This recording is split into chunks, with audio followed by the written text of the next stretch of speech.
The Raven by Edgar Allan Poe.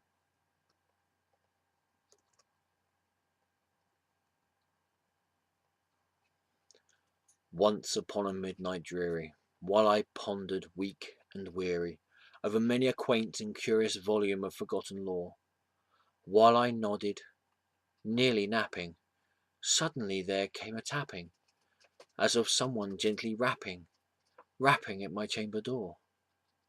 "'Tis some visitor," I muttered, "tapping at my chamber door. Only this, and nothing more." Ah, distinctly I remember, it was in the bleak December, and each separate dying ember wrought its ghost upon the floor. Eagerly I wished the morrow, vainly I had sought to borrow from my books surcease of sorrow, sorrow for the lost Lenore, for the rare and radiant maiden, whom the angels named Lenore, nameless here, forevermore. And the silken, sad, uncertain rustling of each purple curtain thrilled me, filled me with fantastic terrors never felt before, so that now, to still the beating of my heart, I stood repeating, "'Tis some visitor entreating entrance at my chamber door, some late visitor entreating entrance at my chamber door. This it is, and nothing more."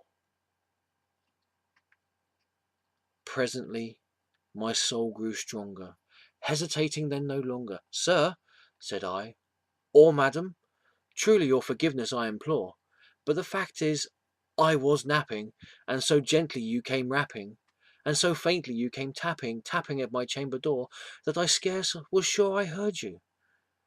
Here I opened wide the door.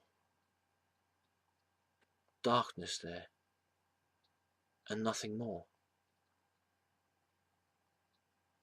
Deep into the darkness peering, long I stood there, wondering, fearing, doubting, dreaming dreams no mortal ever dared to dream before. But the silence was unbroken, and the stillness gave no token, and the only word there spoken was the whispered word, "Lenore." This I whispered, and an echo murmured back the word, "Lenore." Merely this, and nothing more. Back into the chamber turning, all my soul within me burning, soon again I heard a tapping, something louder than before. "Surely," said I, "surely that is something at my window lattice. Let me see, then, what thereat is, and this mystery explore. Let my heart be still a moment, and this mystery explore. 'Tis the wind, and nothing more." Open here I flung the shutter, when with many a flirt and flutter, in there stepped a stately raven of the saintly days of yore.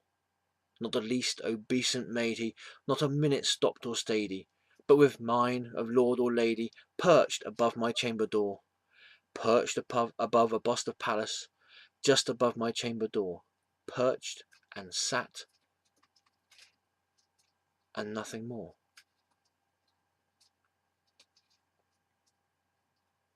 Then this ebony bird, beguiling my sad fancy into smiling, by the grave and stern decorum of his countenance it wore. "Though thy crest be shorn and shaven, thou," I said, "art sure no craven? Ghastly, grim, and ancient raven, wandering from the nightly shore, tell me what the lordly name is on the night Plutonian shore." Quoth the raven, "Nevermore." Much I marvelled this ungainly fowl to hear it discourse so plainly, though its answer little meaning, little relevancy bore. For we cannot help agreeing that no living human being ever yet was blessed with seeing bird above his chamber door, bird or beast above the sculpted bust above his chamber door, with such name as Nevermore. But the raven, sitting lonely on that placid bust, spoke only that one word, as if his soul in that one word he did outpour. Nothing further then he uttered, not a feather then he fluttered, till I scarcely more than muttered, others, friends have flown before. On the morrow he will leave me, as my hopes have flown before. Then the bird said, nevermore. Startled at the stillness broken by reply so aptly spoken, doubtless, said I, what it utters is its only stock and store, caught from some unhappy master, whom unmerciful disaster followed fast and followed faster, till his song one burden bore, till the dirges of his hope that melancholy burden bore, of never, nevermore. But the raven, still beguiling all my soul, my sad soul into smiling, straight I wheeled a cushioned seat in front of bird and bust and door.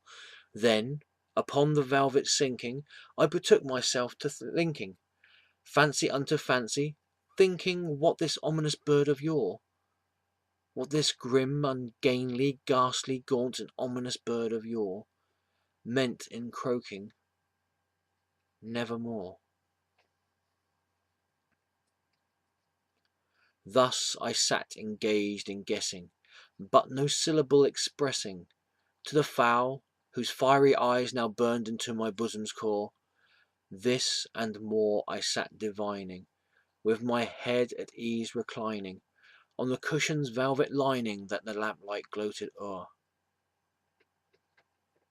but whose velvet violet lining, with the lamplight gloating o'er, she shall press, ah, nevermore. Then, methought, the air grew denser, perfumed from an unseen censer, swung by seraphim, whom footfalls tinkled on the tufted floor. Wretch, I cried, thy God hath lent thee, by these angels he hath sent thee, respite, respite and nepenthe, from the memory of Lenore. Quaff, oh quaff this kind nepenthe, and forget this lost Lenore. Quoth the raven, nevermore. Prophet, said I, thing of evil, prophet still, if bird or devil, whether tempter sent, or whether tempest tossed thee on the floor. Desolate, yet all undaunted, on this desert land enchanted, on this home by horror haunted, tell me truly, I implore, is there balm of Gilead? Tell me, I implore. Quoth the raven, nevermore. Prophet, said I, thing of evil, prophet still, if bird or devil, by that heaven that bends above us, by that God we both adore, tell this soul, with sorrow laden, if, within the distant Aidenn, it shall clasp a sainted maiden, whom the angels named Lenore, clasp a rare and radiant maiden, whom the angels named Lenore. Quoth the raven, nevermore. Be that word our sign of parting, bird or fiend, I shrieked, upstarting. Get thee back into the tempest and the night's plutonium shore. Leave no plume as a token of that lie thy soul hath spoken. Leave my loneliness unbroken. Quit the bust above my door. Take thy beak from out my heart, and take thy form from off my door. Quoth the raven, nevermore.